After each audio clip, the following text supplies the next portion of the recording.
마가복음 9장 19절부터 24절입니다.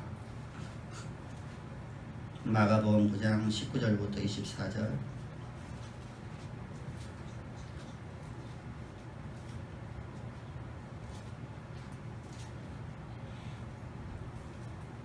마가복음 9장 19절부터 24절입니다.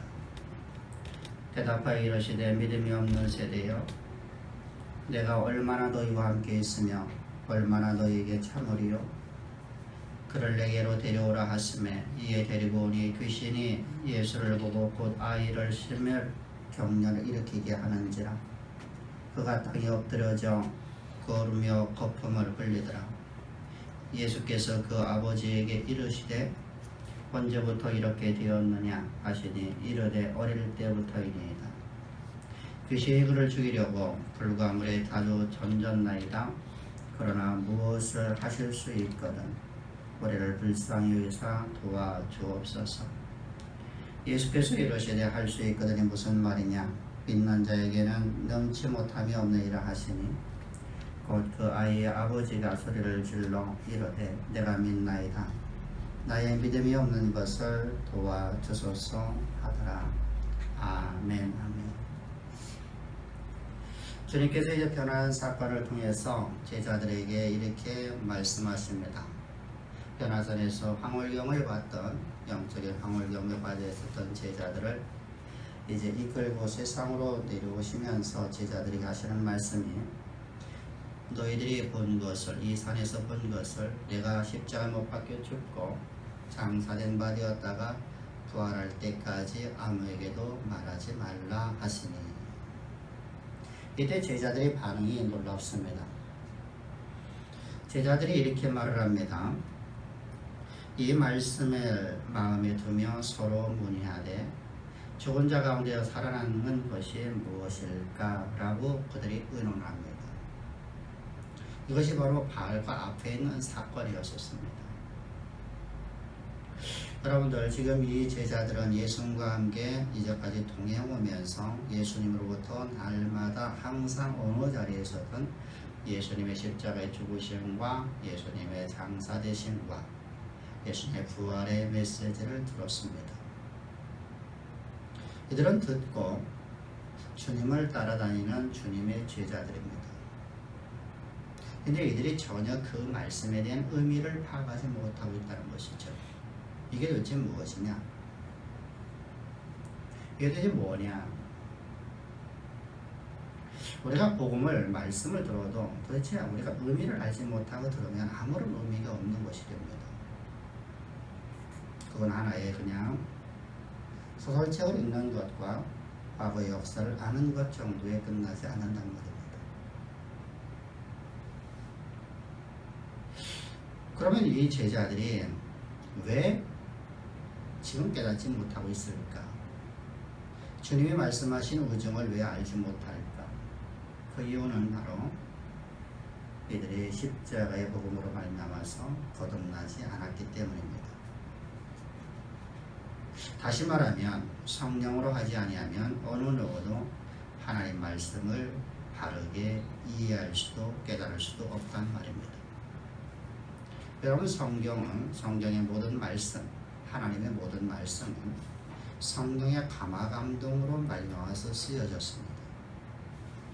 성령의 감화감동으로 쓰여졌기 때문에 성령으로 하지 않으면 어느 누구도 하나님 말씀을 이해할 수도 없고 깨달을 수도 없습니다. 그래서 성경에서는 우리에게 말씀하시죠. 너희가 성령으로 하지 않으면 왜 하나님 말씀을 깨달을 수 없냐? 사람의 기쁜 것은 사람의 영 이외에는 아무도 알 수 없나니.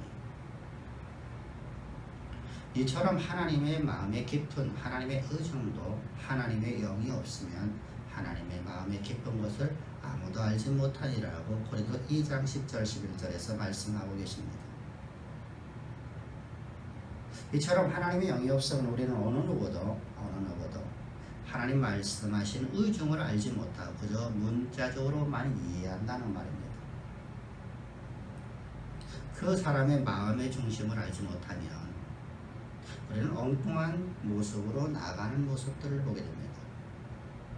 예를 들어서 우리가 자녀들을 혼내킬 적에 너 얼마 그렇게 하려면 나가라고 우리가 말을 하는 것은 그 아이 보고 나가라는 말이 아니죠. 근데 그 아이에게 나가라는 말을 문자적으로만 받아들인다고 하면 어떤 모습이 나오냐면 그 아이는 집을 뛰쳐나간다는 사실입니다. 나는 너를 미워. 너는 우리 아이들한테 그런 얘기하죠. 너는 다리 밑에 주워왔어. 그걸 문자적으로 이해한다면 그 아이는 사생활하고 생각을 해서 집을 뛰쳐나가게 됩니다. 여러분들 우리가 말의 의미를 우리가 알지 못하고 말꼬리를 잡게 되면 그거야말로 가장 무서운 괴물이 되는 것입니다. 가정에서도 마찬가지고 부부관계에서도 마찬가지고 사회에서도 마찬가지고 직장에서도 마찬가지입니다. 이처럼 우리가 말에 그 사람의 상대방이 내가 지금 무슨 말을 하는 것인가 그 무슨 말을 하는 거에 대해서 우리가 의미를 우리가 파악한다고 하면 우리가 절대로 뛰쳐나가는 일이 없겠죠. 나를 얼마나 사랑하기 때문에 엄마가 나한테 저런 말을 할까? 목사님이 나를 향해서 얼마만큼 사랑하기 때문에 저런 말을 할까? 나의 선생님이 나를 얼마나 사랑하기에 저런 말을 할까? 얼굴 안색이 수색이 변하는 게 아니라 기쁨으로 충만할 수밖에 없는 것이죠. 세상에 어떤 스승이 제자를 내박칠 사람이 있겠습니까? 어떤 엄마가 자기가 낳은 아들을 내박칠 부모가 있겠습니까? 어떤 목회자가 자신의 십자가의 진리의 복음으로 낳은 아들들을 내박칠 사람이 있겠습니까? 왜 그렇게 되었다는 것이죠? 그 사람의 마음의 의중을 읽지 못하고 문자적으로는 받아들였다는 거예요. 이처럼 주님이 말씀하시는 말씀의 의중을 전혀 알지 못한 이유가 뭐냐? 어머니의 마음을 알지 못하고 스승의 마음을 알지 못하고 그리고 목회자의 마음을 알지 못하는 편협된 생각 때문이었습니다. 고장난 생각이란 말입니다. 이것이 바로 죄와 허물로 죽은 우리의 모습이었었어요. 그래서 우리는 말을 오해를 잘하죠. 그때 우리는 말을 하죠. 내가 당신한테 하는 말은 그런 의도가 아니야. 엄마가 너한테 말하는 말의 의도는 그게 아니야. 엄마는 너를 사랑해서 이런 말을 했어. 이런 말을 하더라도 편협된 마음을 갖게 되면 엄마 미워하고 스승님 나 미워요 라고 말하는 모습들을 보십시오.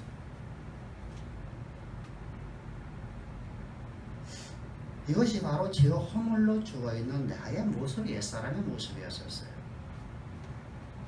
이런 내가 예수 그리스도와 함께 십자가에 못 박혀 죽고 그리스도와 함께 장사된 바 되었다가 예수님의 부활하실 적에 내가 새로운 피조물인 그리스도의 영으로 말미암아 출생되는 하나님의 사람이 되지 못하면 우리는 마음에 편협된 생각을 가질 수밖에 없어요. 제자들이 아죠. 예수님의 공생의 기한이 마치지 않았고 예수님께서 십자가에 못 박혀 죽으실 때가 아직 되지 않았기 때문에 이들은 아직까지 거듭나는 것을 알지 못하고 있습니다. 거듭남에 대해서 유대 선생들에게 주님께서 가르치실 적에도 유대 선생들이 이렇게 말하죠. 내가 어떻게 어머니의 모태 속에 들어갔다가 내가 다시 나올 수 있겠나이까. 그런 일은 없습니다 라고 말하는 모습을 보면서 주님께서 말씀하시죠. 너희는 어찌 유대인의 스승이면서 그것도 알지 못하느냐. 다시 말하면 아직도 너희는 옛사람의 모습에서 벗어나지 못했느냐라고 주님이 책망하시는 모습을 보십시오. 이로 보아서 우리가 거듭난 성도만이 부활의 진리를 알 수 있다는 겁니다. 그리스도의 영이 없으면 하나님의 마음을 알 수 없고 그리스도의 영이 없으면 그리스도의 사람이 될 수가 없어요. 그리스도의 영이 없는 사람이면 절대로 하나님 말씀을 바르게 해석할 방법이 없단 말입니다. 그래서 요한복음 3장 3절에서 니고데모를 향해서 말씀하시죠. 유대인의 선생인 니고데모를 향해서 예수께서 대답하여 이르시되 진실로 진실로 내게 이르노니 사람이 거듭나지 않으면 하나님 나라를 볼 수 없느니라. 우리가 거듭나지 않으면 절대로 우리는 하나님의 진리의 말씀을 알 수가 없다는 말입니다. 우리는 말씀을 통해서 하나님 나라를 보는 것이기 때문이죠. 따라서 우리가 중요하게 여기서 여기 될 것이 뭐냐면 순종이라는 것입니다. 우리는 여러분들 순종을 성령의 사람들만 순종하는 줄 알고 있어요. 근데 유대인들의 모습을 바라보십시오. 성령의 사람들보다 10배, 20배 더 순종을 더 잘합니다. 이게 바로 율법주의자들이라고 하는 거예요. 사실 저들은 순종이라고 말할 수 없고 복종이라고 말할 수밖에 없어요. 복종과 순종은 전혀 다르거든요. 의미 전혀가 다르죠. 근데 저들은 복종을 하는데 순종처럼 보인다는 것이죠. 다시 말하면 성령이 없이도 거듭남이 없이도 하나님의 영의 지배를 받지 않아도 하나님 말씀 앞에 언제나 복종을 할 수 있는 것이 바로 율법주의자들이에요. 왜 그렇죠? 저들은 구원을 복종에 놓고 있기 때문이에요. 그래서 복종을 하지 않으면 저들은 구원을 상실하는 것이기 때문이에요.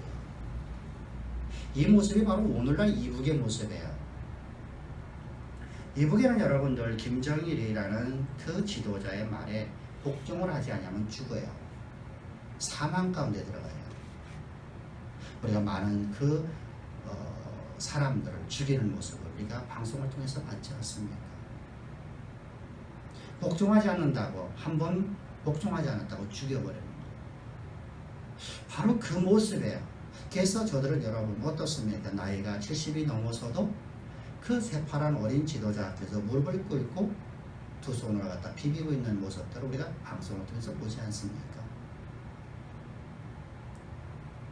이 모습이 바로 율법주의자들의 모습이에요.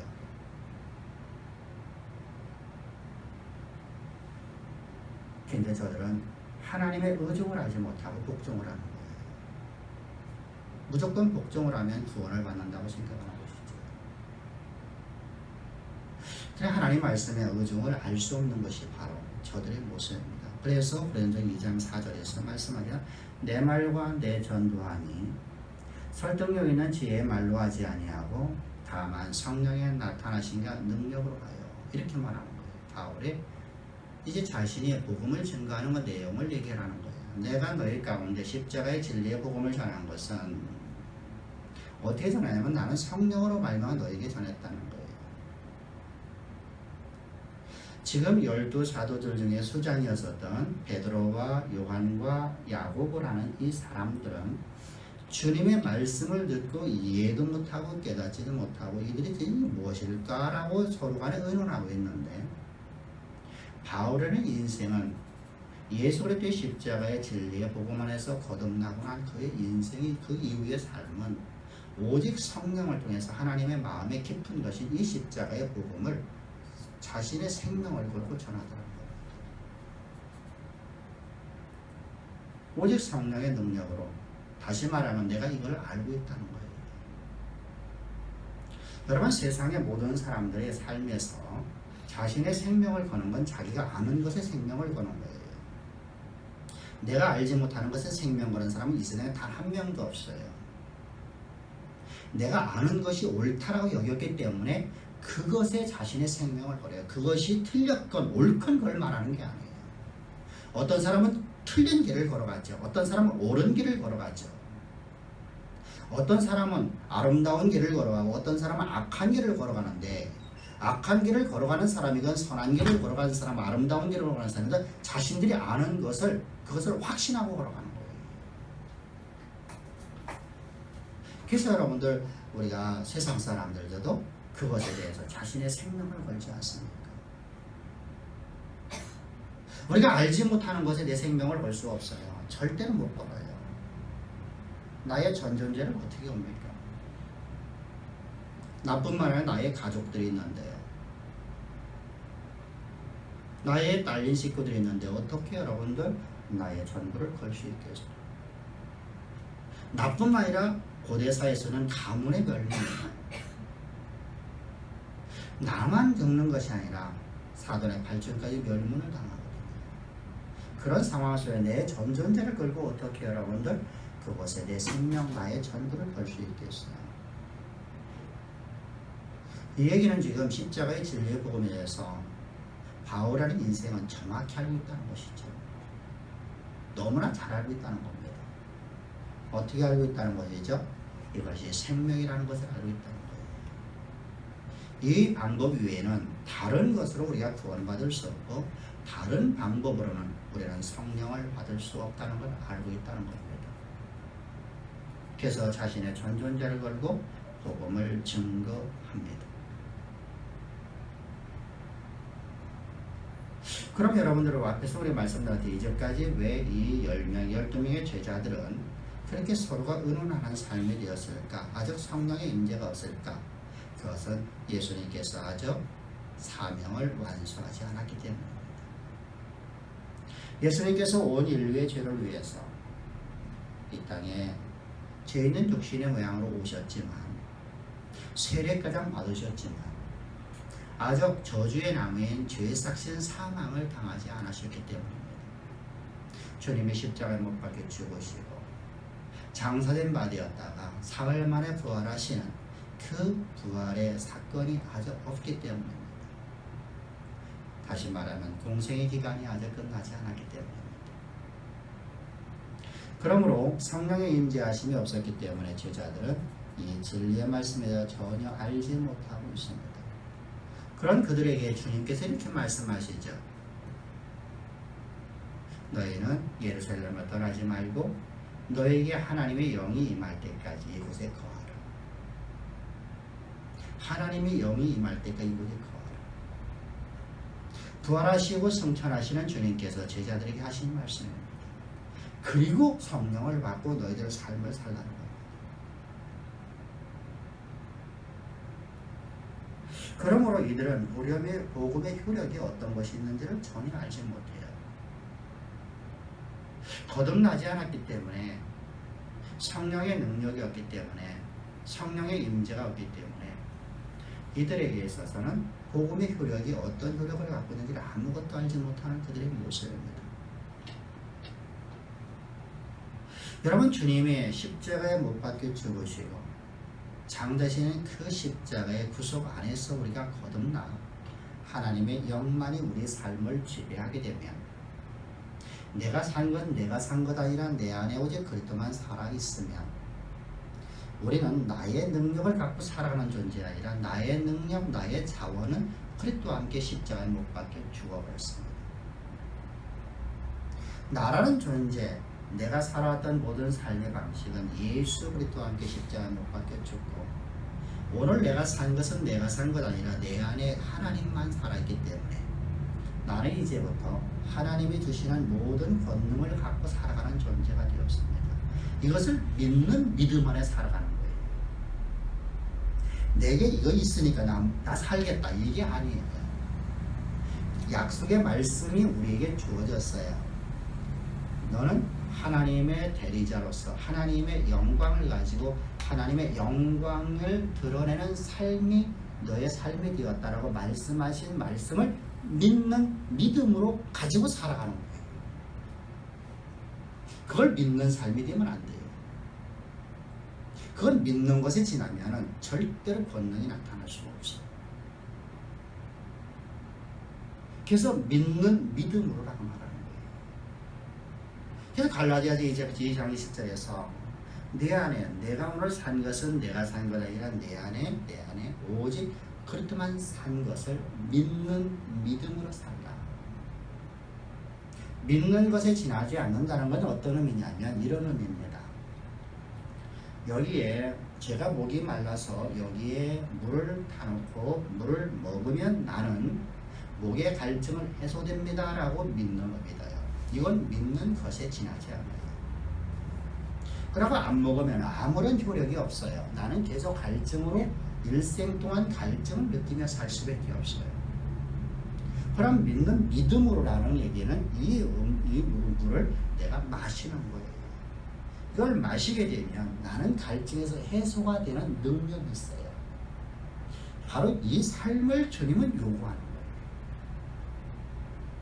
오늘 우리가 이 땅에 살아가는 존재로서 복음의 효력은 우리로 하여금 믿는 믿음을 가지고 살아가는 삶을 살게끔 만드는 것입니다. 오늘도 주님께서는 우리를 예배의 자리에 부르셔서 하나님 말씀을 계속 가르쳐 주는 거예요. 알려주시는 거예요. 말씀을 선포해 주시는 거예요. 그 말씀을 들었을 때 우리 안에 믿음이라는 게 생겨지고 이 믿음을 갖고 살아가는 믿음이 생겨지는 거예요. 아는 것에 지나지 않는 건 믿음밖에 없어요. 이건 믿는 것이라고 하는 거예요. 우리는 믿는 것에서 믿음의 자리로 나가는 가장 아름다운 삶이 되기를 주님 축복합니다. 그렇다면 복음이라는 게 대체 무엇일까? 복음이라는 것은 복음은 우리를 하나님의 자녀로 거듭나게 만드는 것. 또 우리가 일반적으로 말하는 성령의 임재가 임하는 것. 우리가 그런 말을 많이 합니다. 근데 복음의 내용을 알지 못하면 우리가 거듭날 수가 없어요. 예수님께서 이 땅에 죄 있는 육신의 모양에 오신 것은 죄와 허물로 죽었던 나라는 존재를 예수 그리스도께서 나의 대속제물로 이 땅에 오셨다는 거예요. 대속제 제물로 이 땅에 오셔서 주님이 세례 요한에게 안수를 받으실 적에 예수님께서 당신의 육체 가운데 우리를 다 집어넣으셨어요. 그 이유는 계속해서 말씀드립니다. 세례 요한은 인류의 대표자이기 때문에 온 인류를 예수님께서는 하나님께서는 세례 요한 안에 집어넣으셨어요. 그래서 세례 요한이가 예수님의 머리에 안수할 적에 세례하는 자가 세례 받는 자 안에 들어가는 거예요. 세례 받는 자가 그냥 단순하게 머리에 손 얹는 것이 아니라 세례를 주는 자가 세례 받는 자 안에 들어가는 거예요. 이거 뭐 일치라고 그래요. 연합이라고 말합니다. 그래서 세례 요한이가 예수님의 육체 가운데 들어가게 되었고 예수님의 육체 가운데 들어간 것은 우리가 그 안에 다 들어가 있어서 온 인류가 예수님의 육체 가운데 들어간 자가 되었습니다. 그리고 예수님께서 죽으실 적에 예수님과 함께 나는 그와 합하여 예수와 함께 십자가에 못 박혀 죽었어요. 그리고 예수님께서 장사될 적에 내가 예수와 함께 장사되어 무덤에 갇혔다. 이건 바로 지옥에 들어갔다는 말입니다. 죄의 삭신 사망을 다 지불해서 이거 스울이라고 합니다. 스울. 유대인에게서는 스울은 우리는 무덤으로 해석을 하고 있지만 유대인들의 스울은 유대인들에게 있어서는 지옥을 상징하거든요. 죄의 삭신 사망은 지옥입니다. 지옥에 우리는 들어가서 죄값을 다 지불했단 말이에요. 죄값을 완전히 다 지불하고 예수님이 부활하실 적에 사망 권세를 이기시고 주님이 부활하실 적에 우리는 예수 그리스도와 합하여 우리는 새 생명을 얻은 자가 되었어요. 이것을 아는 것에 지나지 않는 것은 우리는 복음의 능력을 아무것도 모르는 자예요. 우리는 이 예수 그리스도와 함께 내가 새 생명을 가진 존재로 성령의 사람으로 거듭났다라는 것을 믿는 믿음으로 살아갔단 말입니다. 이때 우리 가운데 복음의 효력이 나타나기 시작해요. 우리는 나의 모습을 보고 나의 오늘 연약한 모습을 보고 주님 제가 뭘 할 수 있겠습니까? 오늘 나의 무능한 모습을 보면서 우리는 이렇게 말해요. 제가 나이가 몇 살인데요. 제가 무엇을 가졌는데요. 그런 일을 할 수 있겠습니까? 저는 믿음이 약해서요. 저는 믿음이 연약해서요. 지가 하나님 되어버렸어요. 여러분 하나님이 주신 선물인 믿음이 약한 것이 어디 있겠어요? 하나님이 주신 선물이 불완전한 게 어디 있겠어요? 이러니까 여러분들 우리는 세상에서 항상 놀림감이 되어버리는 거예요. 이러니까 우리는 아무런 능력이 없는 복음의 효력이 없는 인생을 살아가는 거예요. 주님은 우리에게 말씀하시요. 내 안에 내가 있다는 거예요. 네가 가는 게 아니라 내가 간다는 거예요. 너의 삶이 아니라 나의 삶이래요. 네가 직장 다니는 것이 아니라 내가 너에게 그곳에 심어놨다는 거예요. 네 사업이 아니라는 거예요. 하나님이 거라는 거예요. 근데 우리는 다 내 거라고 말하죠. 그렇게 십자가에 죽지는 않았어요. 십자가에 내가 장사되지 않았어요. 거듭남이 없어요. 그러면 나는 지식은 갖고 있단 말이죠. 무서운 괴물로 변한 나의 모습은 아닌가 봅시다. 이거야말로 진짜 무서운 괴물이거든요. 은혜를 은혜대로 되지 못하고, 은혜로 내가 믿지 못하고, 은혜로 갖고 살지 못하는 인생. 말만 동동 떠있는 그런 잘못된 삶이 나의 모습은 아닙니다. 주님은 나를 단순하게 구원하고자 하나님께서 십자가에 못 박혀 죽으신 게 아니라는 사실이에요. 주님이 여러분들 우리를 단순하게 구원하려 하면 이 땅에서 마음껏 살게 하고 마지막 우리 죽는 순간에 구원하면 돼요. 하나님은 얼마나 하실 수 있어요. 근데 왜 우리가 이 땅에 살아가는 동안에 하나님은 우리를 부르셨을까? 우리를 왜 택하셨을까?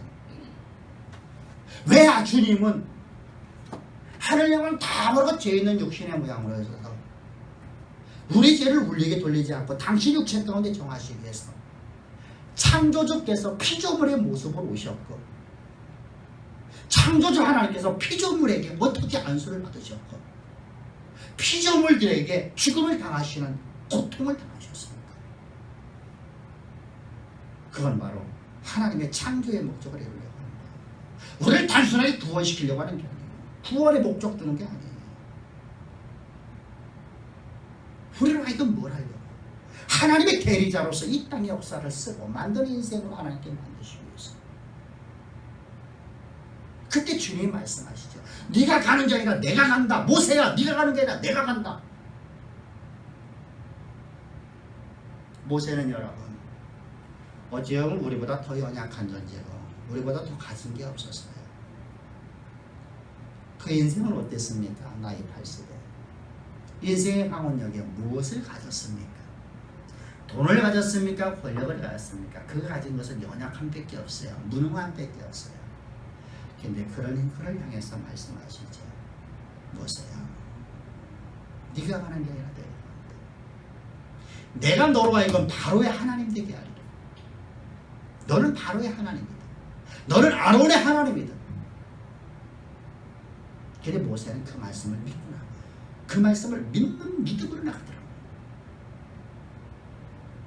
그랬더니 복음의 효력이 나타나기 시작해요. 놀랍지 않아요? 성경은 뭐하러 읽나요? 성경은 뭐하러 연구하나요? 하나의 지식의 충달로서? 그렇다면 앞에서 말씀드렸지만 무서운 괴물밖에 안 된다는 거예요.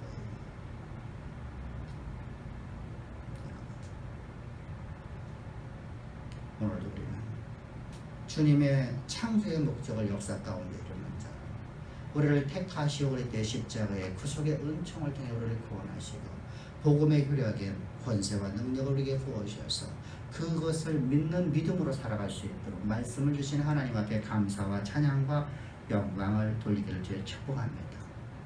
그리고 이제 그 내용을, 그 상황을 이제 오늘 본문을 통해서 말씀하시고자 하는 거예요. 여기 여러분들 주님이 변화산에서 제자들과 함께 내려오셨을 적에 그때 장면이 오늘 본문의 장면이에요. 주님이 변화산에서 내려오셨는데 제자들과 함께 내려와서 보니까 귀신 들린 아이를 가진 한 아버지가 귀신 들린 아이와 함께 제자들에게 나와서 제자들에게 고쳐달라고 했어요. 제자를 고쳐달라는 이유는 왜 그러냐면 마침 그때 주님께서는 변화산에 올라가셔서 제자들과 함께 없었기 때문입니다. 그래서 9명의 제자들에게 우리 아이를 좀 고쳐달라. 이 아이가 귀신 들려서 불에도 넘어지고 물에도 넘어지며 뿐만 아니라 이 아이가 얼굴색이 파괴해져 간다. 죽어가고 있다는 거예요. 죽음이 눈앞에 보인다는 거예요.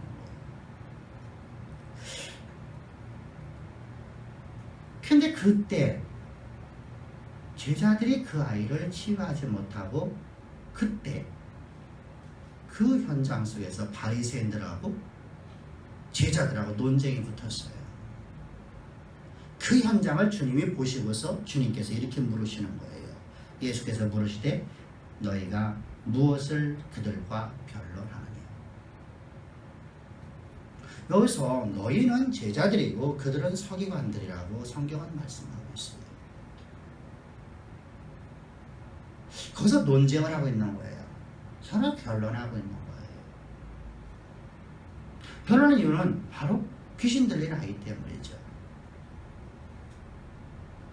그때 그 아이의 아버지가 갑자기 뛰어들어요. 귀신 들린 아이의 아버지가, 병 들어있는 아이의 아버지가 갑자기 뛰어들어서 이렇게 말하는 거예요. 나는 당신 앞에 이 아이를 고치기 위해서 이 아이를 데려왔는데 당신은 없고 주님은 없고 주님의 제자들이 아무것도 하지 못하더라고 지금 고발하고 있는 내용이에요. 제자들의 문명을 고발한 내용 28절을 보면 내가 선생님의 제자들에게 내어 쫓달라고 해야 돼 그들이 능히 하지 못하더이다. 한마디로 얘기해서 말은 청산유수인데 아무런 능력이 없게 있다. 여러분 저 제자들의 모습은 오늘 나의 모습은 아닌가?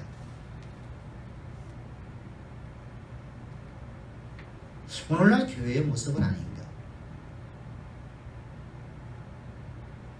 주님은 온 교회를 향해서 말씀하시기를 믿는 자에게 능치 못하며라고 말씀하셨는데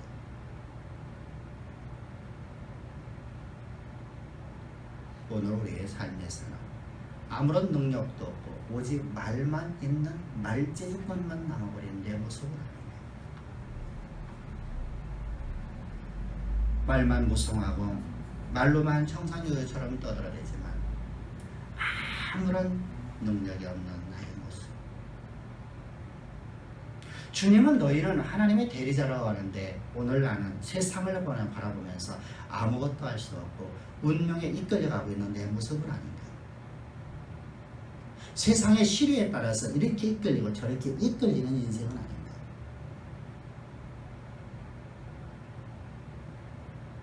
그래서 여러분 우리는 이런 말을 하죠. 경기가 어려워서요.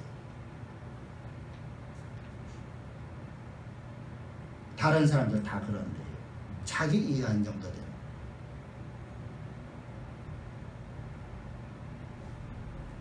세상을 움직이고 세상을 바꾸고 세상의 문화를 다시 써야 될 교회의 모습이 세상에 이끌려가고 세상에 사로잡혀가며 세상의 문화가 교회를 잠식하고 신정왕국이 사라져버리고 민주주의가 교회의 모습이 되어버리고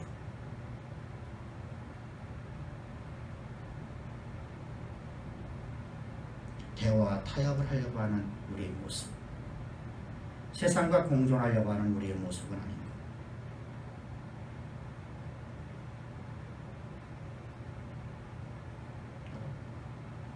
하나님 나라는 여러분들 절대로 민주주의가 아니에요. 신정왕국이에요. 하나님 말씀 앞에 우리는 순종하는 거예요. 그 말씀 앞에 어떤 말씀이라도 순종하는 것이 우리. 그래서 성경은 말씀하시죠. 순종이 제사보다 낫다. 제사가 필요 없다는 얘기 아니에요. 제사가 없이면 어찌 우리가 하나님 앞에 우리가 바로 설 수 있겠어요. 하나님 말씀을 듣지 아니하고 우리가 어떻게 믿음에 서 있을 수 있겠어요.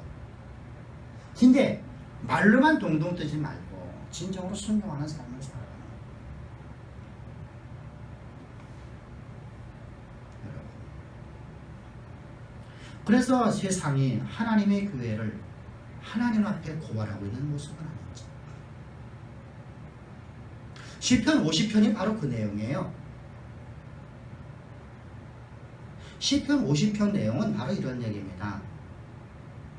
하나님께서 마지막 종말의 때에 하나님의 교회와 성도들을 심판하셔요. 이때 증인을 누구 세워야만 하늘과 땅을 세워버리는 거예요. 사람을 안 세워요. 우리는 증인으로 세운다 하면 누굴 세우죠? 사람을 세우죠. 근데 하나님은 그렇게 세우지 않겠대요. 하늘과 땅을 내가 증인으로 삼겠다는 거예요.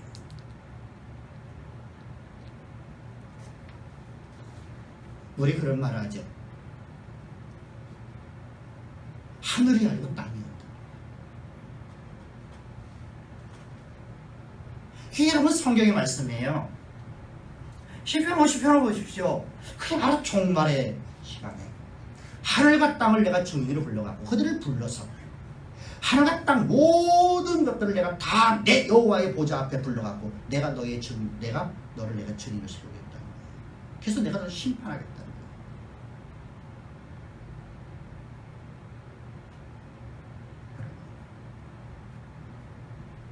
세상에 이때 고발합니다. 이때 하늘과 땅이 나를 고발합니다. 우리의 신앙이었던지, 내가 하나님의 말씀의 권능을 가지고 살았는지, 그걸 믿는 믿음으로 살아간다는 것입니다. 내가 너에게 준 능력 갖고 너 그걸 믿음으로 살아간다.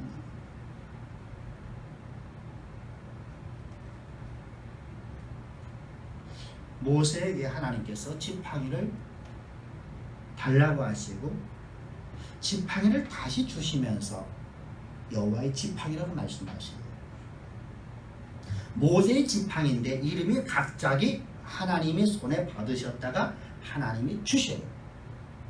모세에게 가장 소중한 걸 하나님께서 달라고 해요. 우리나라의 개념으로 보지 말란 말이에요. 우리나라 개념에는 지팡이 하나도 안 소중해요. 산에 가면 큰애 빠진 게 나옵니까? 우리나라의 국토의 70%가 산이에요. 근데 광야에서는 나무 한 그루 보기 어려워요. 그리고 거기는 일반적인 나무가 없어요. 그곳에서 여러분 양을 치는 목동에게 가장 소중한 것은 지팡이에요. 양도 집도가 아니잖아요. 장인 거잖아요. 한마디로 해서 처가살이 하고 있잖아요. 미디안 광야에서 처가살이 하고 있는 그에게 있어서 여러분 가장 소중한 건 지팡이였단 말이죠. 이 지팡이를 하나님께서 달라고 하니까 모세가 하나님 앞에 드렸어요. 그랬더니 주님께서 그것을 받으셨다가 다시 주셔요. 그래서 말씀하셔요. 여호와의 지팡이를 가지고 노는 나다. 모세의 지팡이가 여호와의 지팡이로 바뀌었어요. 오늘 우리 기독교인들의 모습 보면 나는 능력받았다고 말하고 나는 모든 걸 가졌다고 말하면서 세상에 나가지라.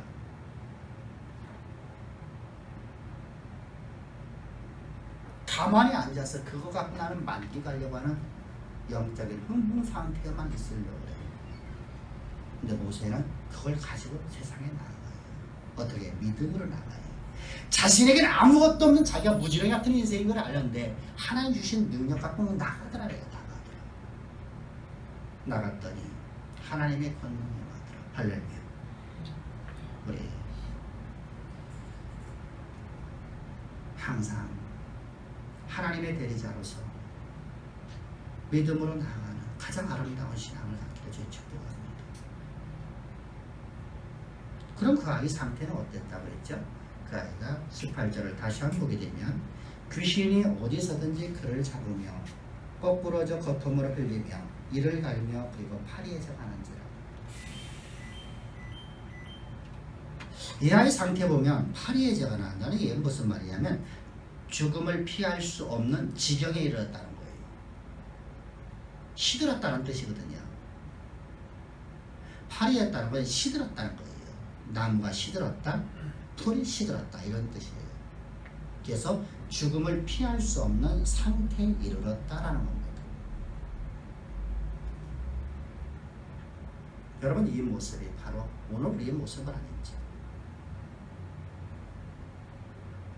이 모습이 바로 능력을 잃어버림, 하나님의 권능을 잃어버림, 하나님의 권능을 잃어버리고 세상 속에서 그저 세상과 타협하고 살아가는 다의 모습을 아는지.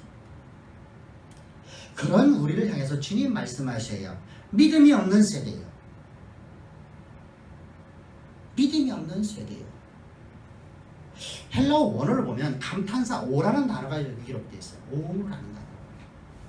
우리말 오가 말고요. 헬라어로다가 오. 헬라어로. 이 단어는 무슨 말이야? 비탄의 감탄사라고 해요. 비탄의 감탄사. 무능하고 어리석고 무지하고 이런 악한 자들을 대하면서 탄식하며 내뱉는 비탄의 감탄사라고 합니다. 여러분, 믿음이 없는 세대에게 단순하게 그냥 믿음이 없는 세대를 말하는 거예요. 주님이 탄식하면서 말씀하시는 겁니다. 그럴 때 기억해 하시죠. 예수님 앞에서 격려를 일으켰어요. 그때 그 아이를 보는 아이의 아버지 하는 반응을 봅시다. 22절입니다. 귀신이 그를 죽이려고 불과 물에 다주 던졌느냐. 그러나 무엇을 하실 수 있거든 우리를 불쌍히 여기사 도와주옵소서. 하실 수 있거든 우리를 불쌍히 여겨 도와주옵소서. 우리말 번역은 그래요. 근데 우리나라 어법이란 말이에요. 히브리어하고 헬라어는 존대어가 없는 단어예요. 언어 자체가 그래요. 이거가 이제 우리말의 어법은 아버지 보고 이거 하라고 하면 불순한 말이 되어버려요. 그래서 이거 하세요. 이것 좀 해주세요. 이렇게 우리가 번역을 하는 것이죠. 영어도 여러분들 존대어가 없어요. 다 반말이에요. 명령형이에요. 그래서 이것을 우리가 하실 수 있거든 불쌍히 여겨 도와달라 이런 얘기입니다. 도와라. 여러분 이 말씀들을 어떻게 보면 믿음의 말처럼 보여줄 수 있어요. 주님 앞에 의지하려고 하는 마음. 나는 할 수 없으니까 당신을 내가 의지합니다라는 그런 믿음의 말처럼 들려줄 수 있어요. 그런데 여기서 할 수 있거니라는 말은 반신반의의 단어예요. 그래서 이것은 불신의 말, 하나님을 온전히 신뢰하지 못하는 거예요. 더군다나 하실 수 있거든 이라는 이 단어 앞에 번역이 안 된 단어가 하나가 있어요. 뭐냐면 만일이라는 거예요. 만일. 그래서 만일 하실 수 있거든 우리를 불쌍히 여겨 달라 이렇게 말하는 거예요. 여러분들 세상에서는 만일이라는 단어가 많이 사용돼요. 만일이 이렇게 된다면 어떡할 거냐? 사실은 억측이죠. 만약 그게 안 되면 어떡할 거냐? 해보도 안 하고 만일이라는 단어를 써요. 성경에서는 만일이라는 단어가 없어요. 우리 신앙에는 만일이라는 게 없어요. 뭐만 있죠? 만일이라는 개념이 없고 오직 믿음이라는 개념만 있어요. 하나님이 만일 안 해주면 어떡할 거냐? 뭘 말할 수 있겠어요? 그렇게 말하면 여러분 말할 수 있는 게 아무것도 없어요. 이건 세상의 용어예요. 이런 아이의 아버지에게 예수님께서 말씀하십니다. 예수께서 얘기하시되 할 수 있거든요. 무슨 말이냐? 믿는 자에게는 능치 못함이 없다. 할 수 있거든요. 무슨 말이냐? 네가 나를 온전히 신뢰한다면, 네가 진짜 성령으로 감동되어 내가 살아가고 있다면, 네가 내 말을 온전히 신뢰한다면 너 왜 만일이나 왜 반신반의하는 말을 하냐? 그런 말을 할 필요가 없죠. 믿음의 말을 해야 되지. 오늘 우리에게 말하는 거 아니에요. 주님께서 우리에게 말씀하시는 거 아니에요. 오늘 교회를 향해서 여러분들이 각자를 향해서 만일 그런 일이 있으면 어떡합니까? 주여 하실 수 있거든 나 좀 도와주십시오 라고 하는 우리를 향해서 주님께서 말씀합니다. 야, 하실 수 있거든요. 무슨 말이냐? 믿는 자에게는 능치 못합니다. 이게 믿음이라는 앞에서 우리가 설명했듯이 내가 그냥 믿는 것에 지나지 않는 것은 믿음이라고 하는 게 아니에요. 모세가 지팡이를 가지고 가나안 땅을 애굽 땅을 해서 나간 것, 이게 믿음의 행동이죠. 나가기만 했나요? 여러분, 노예가 어떻게 황제를 만날 수 있다고 나가겠어요? 노예가 어떻게, 여러분 생각을 해보세요. 노예가 어떻게 임금을 만나냐고요. 대소신료나 만날 수 있는 임금을. 우리나라 이 조그만한 이 주먹만한 이 땅덩어리에서도 임금 만나는 게 얼마나 어렵습니까? 근데 대체국인 고대 근동을 통일하고 있는 그 애굽이라는 나라의 황제를, 더군다나 저 고대 사회 속에서 시족의 왕이 아니잖아요.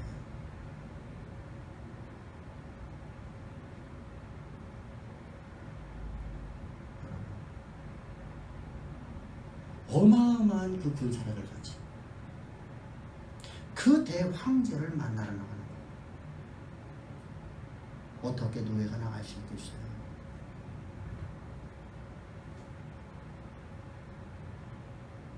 오늘 우리 보고 주님이 너 여기 가라. 내 이성이 안 맞으면 못 갑니다. 못합니다. 내 논리 안 맞으면 나 못합니다. 나 못 갑니다. 그런 우리의 모습인데 모세는 믿음으로 나갔단 말입니다. 내 능력 갖고 나가는 게 아니라 하나님이 주신 것 갖고 나간다. 하나님이 주신 것 갖고 나는 오늘 세상을 향해 나간다. 하나님이 주신 것 갖고 나는 직장에 나가고, 하나님이 주신 것 갖고 나는 사업하고, 하나님 주신 기회 갖고 나는 사업을 하며, 하나님 주신 것 갖고 나는 직장 생활하며, 하나님 주신 것 갖고 나는 공부하며, 나는 하나님이 주신 것 갖고 삽니다. 나는 믿음으로 살아가는 겁니다. 그렇게 살지 못할 때 주님의 말씀은 믿음이 없는 세대예요. 믿음이 없는 약한 세대예요. 아는 것에 지나지 않으면 안 된단 말입니다. 복음은 복음의 효력이 나타나야 돼. 능력이 나타나야 돼. 그래서 바울은 말합니다. 너희들은 말 갖고 나와라. 너희들은 말재주 갖고 나와라. 너희 세상의 지혜 갖고 나와라. 말의 아름다운 지식을 갖고 나와라. 고린도 교회에서 고린도 교회 사역자들, 목회자들에 대해서 말합니다. 나는 여호와의 능력을 갖고 나가 너희에게 나가리.